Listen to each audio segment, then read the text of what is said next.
Good morning, everyone. It's time for another morning Bible study. I'm your host, Logan McCulley, and today we're getting into Proverbs 10.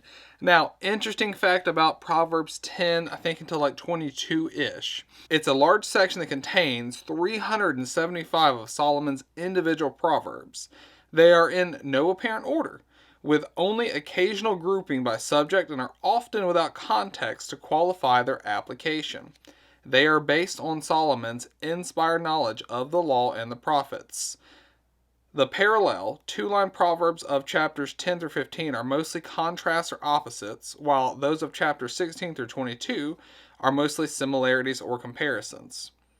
So in 10 is one of those that we're getting into are going to be contrasts. I find this stuff interesting because I don't know that much about the Bible, right? Like, the Bible is such a large text to really sit down and take it. It's going to take me quite a few years. So this is kind of my way of getting into it, feeling it out, and sharing that with you as well. That way we can learn together. Now, in my personal life, me and my wife Jennifer are quickly approaching our Cozumel trip. I just finished this last semester, not the last, but this last semester of nurse practitioner school. So I finally have a moment to sit down and think and consider and figure out what's happening. Cozumel is days away. I'm going to try to record another Bible study before then because, we're going to lose a few days and travel and then getting there and getting situated and whatnot. And I don't know if I'm going to record while I'm there. I would like to, but we'll see how it plays out. I'm going to try to really, really focus on spending time with Jennifer and the Bible. I don't know if I'll have time to sit down and record, but I might. I've already gotten our snorkeling gear together because we are big snorkelers. That's the reason why we're going to Cozumel. I'm going to take this moment, actually, and I'm going to sell you going to Cozumel, even with the family. Now, a lot of people will be like, oh, it's Mexico. It's dangerous. Don't be worried about that. Cozumel, and is it even quantified? I don't know. But I like to think of it that Cozumel is this little island, and this is the island off the coast of Mexico. So you can still see mainland Mexico from, I think, the north coast. But you can see the mainland Mexico. So there's a division of the mainland. And anytime you're on an island, I feel like crime is much better because that getaway opportunity isn't really there. There's an island. Everybody knows everything that's happening. I felt the same way in the Keys. I felt the same way on Hawaii because it's still got that island feel. Everyone's kind of like, hey, we're in this together. Now, that being said, so safety, I don't feel like it's that big of a deal. I feel like it was very safe. It's very friendly. It's very tourism friendly. Because Mexico realizes there's a lot of cruises that comes here. It's like, hey, don't mess with our tourism dollars. I don't feel unsafe when I'm there. I have been in places that I feel unsafe, and that's not one of them. Now, safety, cool. Let me sell it to you on... So safety, you're like, oh, okay, well, it's there, it's not there. Make that decision on your own. Money, it's cheap. The food is cheap there. I remember going to the grocery store and being like, man, it is so cheap here. The laundry detergent is cheap. The toothpaste is cheap. Everything's very well priced, including our Airbnb. We're getting an Airbnb for less than $100 a night that's on the beach. Or maybe not directly on the beach, but has direct access to the beach. Like 100 yards from the beach is our Airbnb. Our car rental for the whole 2 weeks is going to be like $300. Two big costs when you start talking about going somewhere that's super cheap. Flights from Memphis to Cozumel, super cheap. Comparatively, like when you're talking about if you're going to go to Hawaii, it was like double what it costs to go to Cozumel. I think each of us was $500 round trip. Hawaii was close to $1,000. Very reasonably priced. But why Cozumel? We've talked about these other reasons, but why do you want to go there? What makes it a destination? There's all-inclusives, but if you don't drink, why would you go to an all-inclusive? That's why we're going to an Airbnb. So what's the draw to Cozumel? What makes it a gem among the rough? And that is the snorkeling. Cozumel sits in the Gulf of Mexico, and because of whatever that little current is that goes through there, it brings a lot of nutrients to the side of the island that's in between the mainland and the ocean. So this little causeway has two major reefs that you can go take a boat to and go snorkel, and I recommend you do that. But you don't have to do that because there's a lot of beaches right there that you can get to just by driving up and down that side of the coast. You're like, man, walking out into the ocean with my gear and getting out there far enough to see some stuff, that's kind of rough. And you're right. But here's the key about Cozumel. Because it's so touristy, there's bars and like little beachside restaurants all down that side of the coast. And they want you to come patronize their place. So what they've done is they have these little like causeways, these little walk over into the ocean, like walk things, like stairs into the ocean. So you'll go up to the beach bar, okay? You don't have to buy anything. They'll be, hey, come here, have a seat here at our bar. Come here. And there's like little like beach chairs down there at the beach-ish area. It's close to the beach because the beaches are very rocky. So it'll be like right there at the edge of the beach. They'll be like, come here, sit down, have a seat. Would you like anything? You're like, no, I'm going to go snorkeling first, and I'll come back and buy some food. And they're like, cool. We just want you to buy some food while you're here. So the seats are for free, right? You've got stuff right there to sit at and go for free, right? So you come down with all your gear, you sit at the chairs. You're like, hey, I'm going to get some food here shortly. Might even buy a fun drink, okay? Give me like something with coconut in it. I like coconut, non-alcoholic. Give it to me. But they have all this stuff set up where you can set your gear down, and then you go and you walk over these stairs and then directly into the ocean. So they've built these things where you don't disturb the reef. You walk over it, and then you go straight into the ocean. And I mean, it's a bit of a rough entry going straight stairs into the ocean, but it's better than like carrying your fins and everything else across the sand or trying to walk across the reef, which you're not really supposed to do at all. You don't want to damage the reef. But there's these beach bars that do this all up inside that coast. So like you'll have like a little area. There was one spot there was a bunch of like that we snorkeled that was a bunch of sailing vessels, like sailboats. That was beautiful. There's another spot that has just beautiful reefs, beautiful fish all up and down it. So let's say there's like 6 great snorkeling spots with different beach bars and stuff that's free to sit. Then you just eat some food there while you're there with easy access to the beach. And that's the key there. So if you like snorkeling, you should put that in the back of your head. Then if you're more adventurous and you want to go scubaing, they have scuba shops everywhere because those 2 large reefs that you take a boat out to are awesome. There's a spot out there that you go that's like Starfish Island or something. I don't remember what they call it, but there's starfish all over the seabed floor. It is beautiful. It's amazing. It's awesome. And then to put the cherry on top, what they have is they've got a national park and a state park, both of which are amazing and beautiful. Those you have to pay to get in, so like a little bit of cost is associated with that. But that's okay because it's totally worth it. They've got like statues out there in the water that you can go swim out to and snorkel around and down. It is so cool and so beautiful. I would recommend it even for like a family. You take your family out there because you can do a cheap car rental, drive your family to like the beach bar, and then get your little chairs. Hey, it's good to meet you. My name's Logan. Go out there and snorkel for a while and then buy everybody food right there. You don't have to do like all these weird logistic stuff that I feel like you would have to do other places. And that I've had to do like Hawaii. Hawaii, like Oahu, you have to drive a long distance around the island. And it's a big island compared to Cozumel. Cozumel, I think it took us like an hour and a half to go around the whole thing. Where like one side of the island to the other Oahu is like 2 hours. And traffic is miserable sometimes. So there is a lot of reasons to choose Cozumel, the main of which that we like is that it's the great snorkeling, that's easy access to it. I don't know if we're even going to do a boat rental this time because I'm going to be honest, we're kind of short on the moolah, but we might if we can find one cheap enough. But those are the things that we're excited for in Cozumel. The food, the snorkeling, the beaches. And we're going in the wintertime, so it'll be nice to get out of the cold, go get some sun, come on back home and get ready to get back into the family life. But now let's go ahead and move into the meat of the subject, Proverbs 10. But before we do that, let's say a prayer. Lord, bless all those who are with us today. Bless the word we're about to receive. Give us discernment and help us keep our eyes on your path. Don't let us look side to side. Keep us on your path. They mentioned in church this weekend that it's easy. We as sinners will always drift away. Help us not drift away. Help us keep our minds and eyes directly on you and what you want for us. Do in us with what we cannot do in ourselves. In your name I pray, Lord. Amen. The Proverbs of Solomon. A wise son makes a glad father, but a foolish son is the grief of his mother. All right, pause. Each proverb I'm going to break down in the breakdown of the reference Bible. The child's wise choices brings the parents joy. However, this parental grief is most deeply felt by the mother, who plays a more intimate role in raising a child. I'd agree with that. I'm a stepdad, so you have to put like a little bit of an asterisk on everything I say about being a father.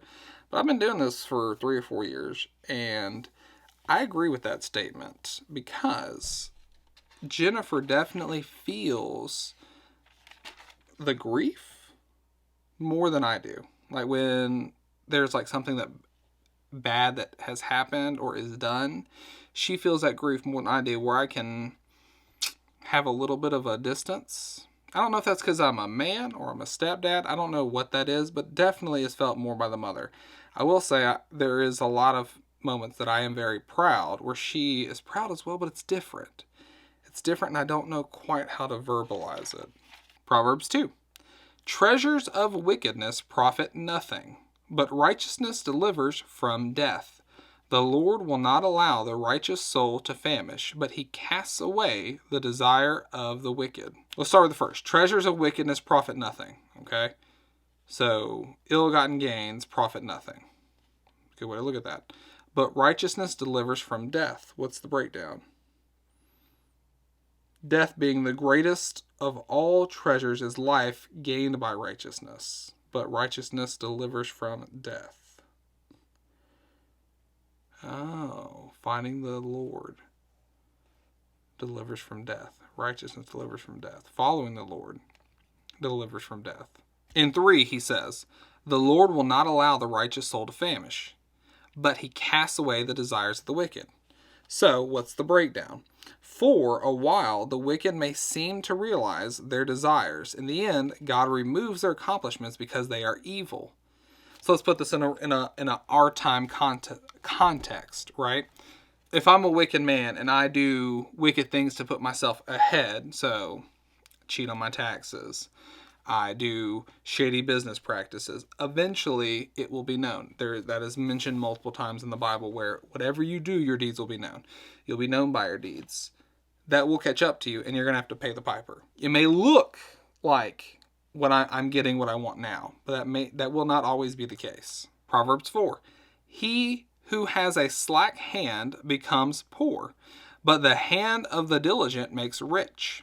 He who gathers in summer is a wise son. He who sleeps in a harvest is a son who causes shame. That's pretty right there in your face. A slack hand becomes poor, okay? I mean, is that calling out laziness? It sounds like it's calling out laziness. Don't be lazy. Don't become slack at the wheel. But the hand of the diligent makes rich. I mean, we're talking about earthly treasures, or are we talking about heavenly treasures? If you're a Christian and you have a slack hand with the gift you've been given, are you doing what you need to be doing? A diligent hand, continuously sharing that gospel, continuously looking for those opportunities to share the good word of God, of Jesus, makes rich. Because let's elevate our minds out of just worldly treasure, right? You can make money in the stock market. How much harder is it than to make money in the stock market to win souls for God? Because that's really the only treasure that we're going to have. Like if I say, this is my house, I own this house. This house will not be my house in 75 years. I'm going to be dead. So what does this house mean? What does it mean to pay off your house? Like, is that really that big of an accomplishment? You can have generational wealth, but if you don't take your kids with you to heaven, what have you done? It's something that I've been playing with in my brain, and like Adrian Rogers has just hit on it in one of the sermons I listened to, talking about what is true financial freedom. Is it, what I would consider like FIRE, financially independent, retire early? Is that financial independence? Or is it this restructuring of how you think about finances? What is treasure? I think that's a good goal and something I haven't quite fleshed out. I mean, I feel like I say that a lot on this podcast, but I haven't. But I think it's a good idea to think about what we consider treasure and what treasure are we working for. Is it earthly treasure? Are we picking up hours and hours at work to make money to buy a new car, a nicer car? Are we saving up? Why are we doing these things? What is the true purpose? Because if you try to look at it at a eternal timeline, if you can. I mean, I think God's the only one that can do that. But if you look at it at a godly timeline, or God's timeline, if we're doing this for God, like we should be, it should be to win souls. What is the treasure that you hold in your heart? Proverbs 6. Blessings are on the head of the righteous, but violence covers the mouth of the wicked. The memory of the righteous is blessed, but the name of the wicked will rot. In 6, when it's talking about violence, the breakdown is that the violence which has gone forth from the wicked later falls back upon his foul mouth. In 7, we talk about the memory and the name. The memory of the righteous is blessed, but the name of the wicked will rot. That memory and the name refers to the way a righteous person is remembered by man and God after his death. Remember, everything you do will be known. That's something I think we need to be remembered. Every little thing you do is known by God now anyways. So like what you're looking on your phone, smoking, drinking, whatever you're doing. Okay, I don't want to call anyone out. I think that's the Holy Ghost's job, the Holy Spirit's job.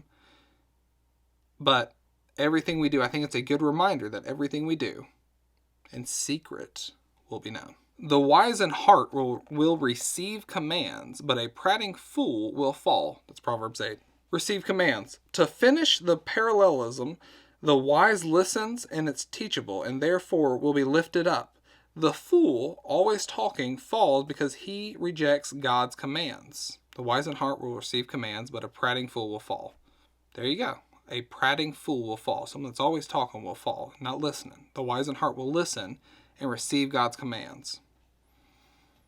Proverbs 9. He who walks with integrity walks securely, but he who perverts his ways will become known. Those who have integrity, and integrity being who live what they believe, exist without fear of some evil being discovered, while those who are perverse and have secret wickedness will not be able to hide it. Again, everything will be known. I think that might be our verse to remember today. Proverbs 9, he who walks with integrity walks securely, but he who perverts his ways will become known. We'll see. That's a good contender, though. Proverbs 10. He who winks with the eye causes trouble, but a prating fool will fall. So this is verse 8 said, the wise in heart will receive commands, but a prating fool will fall. 10 says, he who winks with the eye causes trouble, but a prating fool will fall. We've already talked about winks with the eyes. Those who say one thing but mean another, signal another thing, that are always trying to do something on the side. The breakdown comes back from Proverbs 6, 13, and 14, where we've already been. Its breakdown is fearing detection and to hide his intention. The deceiver spoke lies to the victim while giving signals with his eyes to someone else in on the deception to carry out the intrigue. Proverbs 10:11. The mouth of the righteous is a well of life, but violence covers the mouth of the wicked. The Lord is the source of this fountain, which then springs up in the wise man as wise speech, wise laws, the fear of the Lord, and understanding. The mouth of the righteous is a well of life, but violence covers the mouth of the wicked. I'm rolling around in my brain and I'm thinking that the mouth of the righteous is a well of life. What is the well of life? It's all these things we just talked about.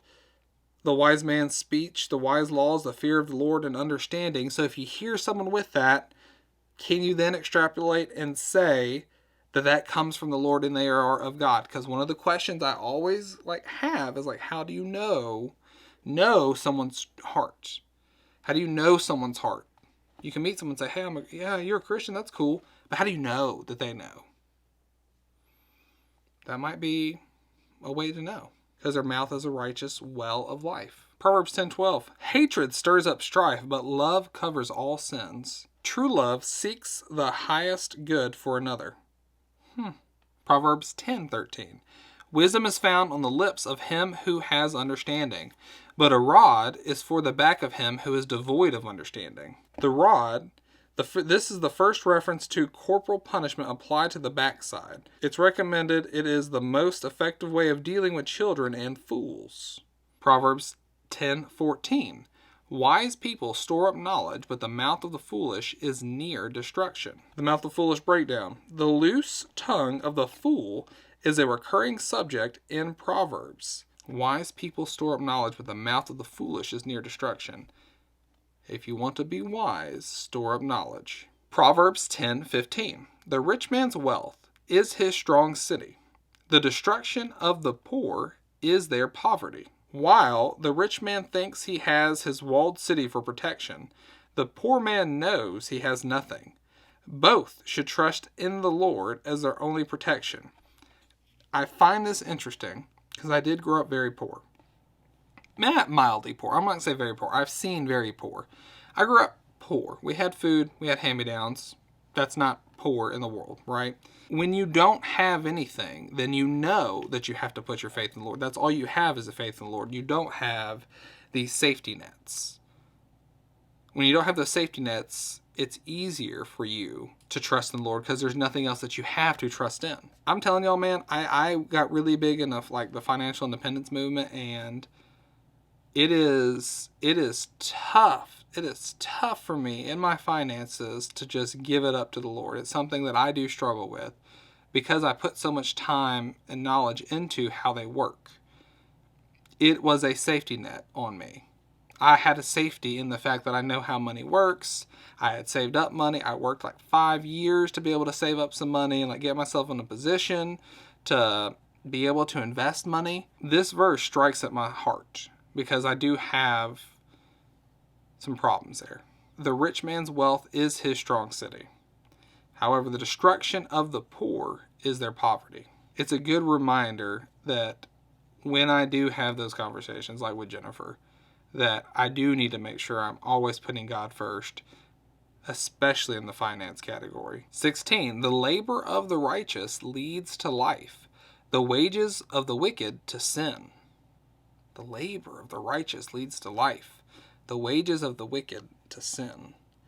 The industry alone of the righteous makes him truly successful, while the earnings of the wicked provide more opportunities for sinning. Interesting. It's saying that the labor of the righteous leads to life. Just working toward those kingdom goals, the Lord's kingdom goals, leads to life. The wages of the wicked lead to sin. So like you're working, getting paid, and it opens more opportunities to sin. I think this is like one of those key things that I've been like working in my head around of like, what are the goals? What are the goals? Is the goal to pay off the house? Is the goal to like retire early? What is the goal? The goal should be those kingdom goals. Working for those kingdom goals instead of working to pay off the house. I got my priorities backwards. The labor of the righteous leads to life. The wages of the wicked to sin. 10:16. He who keeps instruction is in the way of life, but he who refuses correction goes astray. That one sounds pretty straightforward. The person that's keeping God's instruction is in the way of life, keeping the rules of God. God gave these rules to live a good life, to serve him better. But he who refuses correction goes astray. I don't like being corrected as an adult, as a grown man. However, if you refuse correction, you go astray. I don't want to be the one that refuses correction, is all I'm saying. The breakdown. There is no breakdown for that one. Moving into 10:18. Whoever hides hatred has lying lips, and whoever spreads slander is a fool. Whoever hides hatred has lying lips. That's calling out some people. And whoever spreads slander is a fool. Man, is that calling out some people, especially in the church sometimes. There's a lot of people that don't like other ethnicities, cultures, or whatever it is. And I was bad about it one time. I used to like when I traveled to be like, what people do y'all not like? Like Costa Ricans don't like Nicaraguans because like in the war of whatever, the Nicaraguans didn't help, but then needed help from the other 5 countries that were surrounding. So there's even like statues where like there's like 4 people standing and one person getting helped up, and that's Nicaragua getting helped up. And the Costa Ricans are always like, bad Nicaragua, shame. That kind of stuff, even in our modern day, like here in Memphis, like whites, blacks, Hispanics, that kind of stuff is something that's getting called out here. Whoever hides hatred has lying lips. So don't hide hatred, or just don't have hatred. Like God came for all people. Jesus came for all people. God sent Jesus. God is Jesus. Anyways, we are God's children. We are all God's children. That should mean something. And whoever spreads slander is a fool. Come on, let's see what the breakdown says. Both the harboring and venting of hatred are wrong and will be punished. Slander or gossip or lies is forbidden. Calling out some ladies there. Some gossiping ladies. Hey, did you hear blah, blah, blah? Did what? No. Did you see Susan's hair? Come on. Gossip. It's calling you out. Firefighters are bad about gossip too. A bunch of dudes at a fire department. 10:19. In the multitude of words, sin is not lacking, but he who restrains his lips is wise. The tongue of the righteous is choice silver. The heart of the wicked is worth little. The lips of the righteous feed many, but the foolish die for lack of wisdom. In the multitude of words, sin is not lacking, but he who restrains his lips is wise. That to me says, restrain your lips. Listen, gain some knowledge. I like these directions from the Bible. It's positive things that I can act toward, not just not do. When it says in verse 21, the lips of the righteous feed many, but fools die for lack of wisdom, it's saying sound teaching benefits many. The fool starves himself to death spiritually by his lack of wise teaching. What are you exposing yourself to? How many hours of YouTube are you watching? What are you watching on YouTube? Are you growing, or is it literally just entertainment? This is going to come off a little rough, but this is one of the reasons why I have a hard time with football. Because I know that live sports is how Romans controlled Roman citizens, right? Like how Caesar controlled all the people. They built the Colosseum. They had live events. They kept everybody entertained and got to do terrible, awful things to the culture and community, right? Got to crucify Jesus. Got to just do awful things culturally because he kept everyone entertained. And sometimes, I know not many people are going to agree with me or even like this parallel. Sometimes I see the way people talk and deal with football, because it's always something. There's always something to watch, always something to listen to, always something to do. It's such a time suck and a time sink that I feel like we're being placated like the Romans were. Why is it such a big deal and such a big business? Because it is entertaining, right? A lot of people find it entertaining, but is that a good thing? A lot of people are going to like that, but that is how I feel. In 22, the blessing of the Lord makes one rich, and he adds no sorrow with it. While having more than what one needs is not the object of wisdom, it is generally the result. Oh, when it says in 23 that he adds no sorrow with it, so the blessing of the Lord will make one rich, and he adds no sorrow with it, it's also saying that none of the sorrow that is associated with ill-gotten wealth is associated with wealth provided by the Lord. I like these promises of the Bible. God will bless you. No sorrow will be added with it. The blessings of the Lord makes one rich, and he will add no sorrow with it. Just beautiful. In 23, to do evil is like sport to a fool, but a man of understanding has wisdom. 24, the fear of the wicked will come upon him, and the desire of the righteous will be granted. When the whirlwind passes by, the wicked is no more, but the righteous has an everlasting foundation. The righteous receive what they desire, while the wicked receive what they fear. Interesting. The fear of the wicked will come upon him. The fear of the wicked will come upon him. What the wicked fear will happen to him.